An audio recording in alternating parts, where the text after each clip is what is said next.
आता सविस्तर बातमीपत्राच्या सुरुवातीला आताची सगळ्यात मोठी बातमी मुंबईत नाही। मुंबई महापालिका निवडणुकांपूर्वी महापौर पदावर एमआयएम नेते वारिस पठाण यांनी एक मोठं वक्तव्य केलंय। महापौरच्या खुर्ची संदर्भातली लढाई आता धर्माच्या मुद्द्यावर येऊन थांबलेली आहे। वारिस पठाण यांनी मुंबईत हिजाब घालणारी महिला महापौर बनू शकते असं म्हटलंय। जर एपीजे अब्दुल कलाम राष्ट्रपती होते, गव्हर्नर मुस्लिम आहेत, मग मुस्लिम महापौर का बनू शकत नाही असा सवाल एमआयएम नेते वारिस पठाण यांनी उपस्थित केलेला आहे। याच मुद्द्यावर वारिस पठाण यांच्याशी बातचीत केलेले आमचे प्रतिनिधी रतिक गणखवार यांनी बोलण्यासाठी एमआयएमचे नेते वारिस पठाण जे आहेत एनडीटीव्ही मध्ये स्वागत। महापालिका निवडणुकांची रणधुमाळी पाहायला मिळते। नेमकी आता एमआयएम किती सीट्स उतरवते, कशा पद्धतीने ही निवडणूक लढते? बघा, एमआयएम मजबूत ताकदीने या निवडणुकीमध्ये उतरलेली आहेत आणि आम्ही सगळ्याकडे 29 जागा 27 जागावर जे नगरपालिकाची निवडणूक आहे तिथे आम्ही लढणार आणि मजबूतीसाठी लढणार। आणि आमचे जे महाराष्ट्राचे अध्यक्ष इम्तियाजभाई त्यांनी 4-5 लिस्टी आतापर्यंत काढलेली आहे। त्यात एक गोवंडीची पण आहे, तिथे 7 उमेदवार आहे आपले। धुले आहे, नांदेड आहे, अहमदनगर आहे, नंतर औरंगाबाद त्याची ज्यांनी जी निवडणुकांची लिस्ट आहे कॅन्डिडेट्सची ती आतापर्यंत दिलेली आहे। आणि आणखी आपल्याकडे आजच्या आणि कालच्या दिवस आहे, तर आम्ही बघूया 1-2 दिवस थांबा, सगळं तुम्हाला माहीत पडेल कुठून आपण लढणार आहे, किती लोक लढणार आहे, सगळा डेटा आपल्याकडे उद्यापर्यंत येईल। पण एक चीज नक्कीच, आम्ही मजबूतीने लढणार मजलिस-ए-इत्तेहादुल मुस्लिमीन। आणि आम्हाला इतकं माहीत आहे की जे महाराष्ट्राचे लोक आहेत ते आम्हाला मोहब्बतने, दुआनी आणि वोटाने नवाजणार आणि आम्हाला भरपूर रीतीने यश मिळणार। आपण किती जागा लढताय मुंबईमध्ये? मुंबईमध्ये आतापर्यंत एक लिस्ट काढलेली आहे, ती गोवंडीवरची 7 कॅन्डिडेटची आहे। एक वसई विरारची काढलेली आहे, मीरा रोडची काढलेली आहे ती लिस्ट। आता जी south Mumbai, central Mumbai, western suburb याची जी लिस्ट आहे, एक आज या तर कल 2 दिवसामध्ये आपल्याला निघाईल, ते लिस्ट मिळेल। ठाकरे बंधू म्हणताय मराठीच महापौर होईल। हे बघा, आम्ही संविधानाला मानणारा माणूस आहे। संविधान इक्वालिटीची बात करतो, एकमेत्राची बात करतो, बराबरीची बात करतात। आणि जर त्या लोक असं म्हणतात ते गलत आहे, ते खोटं आहे। आणि या लोकांचं काय म्हणणं आहे की आय लव महादेव बोलणाराच मुंबईचा मेयर बनणार। माझं असं म्हणणं आहे का आय लव मोहम्मद सल्लल्लाहु अलैहि वसल्लम बोलणारा का नाही बनू का नाही कोण पठाण, खान, सय्यद, शेख, अन्सारी, कुरेशी बनू शकतोय तो। आणि आमच्या असं उम्मीद आहे की एक दिवशी मुंबईची मेयर मुस्लिम हिजाब पेरणारी महिला पण बनू शकते। बघा, हिस्ट्री बघा, आपण भारताचे प्रेसिडेंट होते APJ Abdul Kalam Azad, vice president होते। आपले सुप्रीम कोर्टचे चीफ जस्टिस अहमदी साहेब मुसलमान होते। महाराष्ट्रात चीफ मिनिस्टर अंतुले साहेब मुस्लिम होते। किती गव्हर्नर मुसलमान आहे।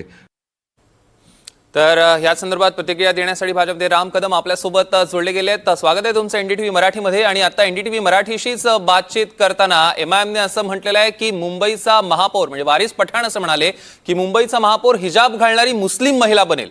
तुमची काय पहिली प्रतिक्रिया आहे? त्याचे 2 जरी नगरसेवक निवडून आले ना तरी त्यांनी स्वतःला धन्य मानावं। या पक्षाची मुंबई महाराष्ट्रामध्ये ताकद नाही आणि केवळ लालून चांगून अशा राजकारणामध्ये अपीजमेंट ऑफ द पॉलिटिक्स याच्यामध्ये ते मुद्दामून हा सगळा विषय वळवतात।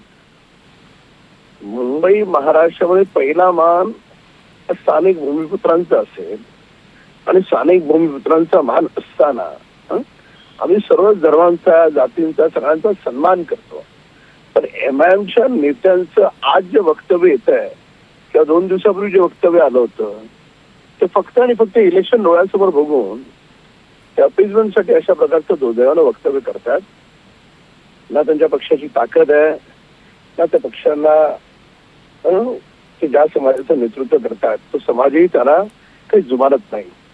अशा स्थितीत अशा प्रकारचं वक्तव्य देऊन फक्त काही मतं कशी पदरात पाडून घेता येतील त्यामुळे हे वारंवार ते वक्तव्य दिलं जातं।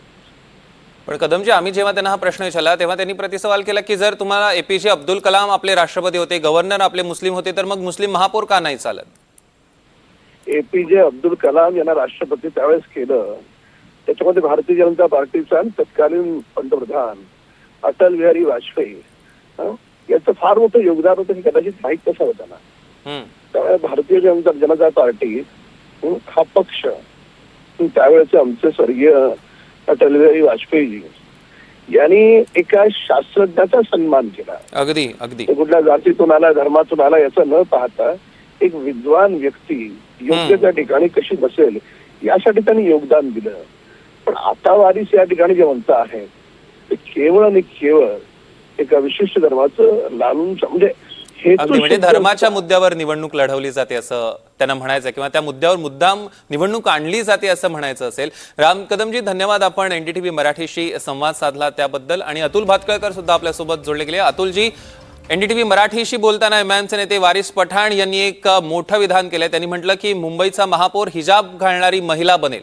आपली पहिली काय प्रतिक्रिया आहे? नाही, वारिस पठाण किंवा उद्धव ठाकरे यांचं संगनमताने हे जे काही बोलणं चालू आहे आणि मुंबईचा रंग बदलण्याचं कारस्थान आहे, ते कारस्थान आम्ही कुठल्याही परिस्थितीमध्ये यशस्वी होऊ देणार नाही आहोत. एमआयएम, उभाटा गट, काँग्रेस यांचा अजेंडा क्लिअर आहे की आपल्या मतपेढ्यांच्या दाढ्या कुरवळायच्या आहेत. पण ही निवडणूक आम्ही विकासाच्या मुद्द्यावर लढवतोय आणि त्याच्यामुळे मुंबईचा महापौर हा महायुतीचाच होईल आणि तो मराठीच होईल हे वारिस पठाण यांनी लक्षात ठेवावं. आणि मुंबईकर जनता एमआयएम सकट उद्धव ठाकरेंना त्यांची योग्य ती जागा या निवडणुकीच्या माध्यमातून दाखवून देईल. अतुलजी, आता फक्त एमआयएमचा विषय होता, तुम्ही पुन्हा एकदा ठाकरेंना सुद्धा या सगळ्यात आणलेलं आहे. पण मुद्दा असा आहे की धर्माच्या आधारावर निवडणूक लढवण्याचा प्रयत्न केला जातोय का, जातीच्या आधारावर निवडणूक लढवण्याचा प्रयत्न केला जातोय का, काय वाटतं? कोणी दिला पक्षामध्ये? ज्यांनी संभाजीनगर नामकरण झाल्यानंतर त्या ठिकाणी आम्ही औरंगाबादच बनणार, औरंगजेब हाच सर्वश्रेष्ठ आहे, आजच्या सामन्याच्या अंकामध्ये हिंदू दहशतवाद असा उल्लेख केला गेलाय आणि त्यामुळे मी उद्धव ठाकरेंच्या उभाटा गटाचं नाव यात घेतलंय.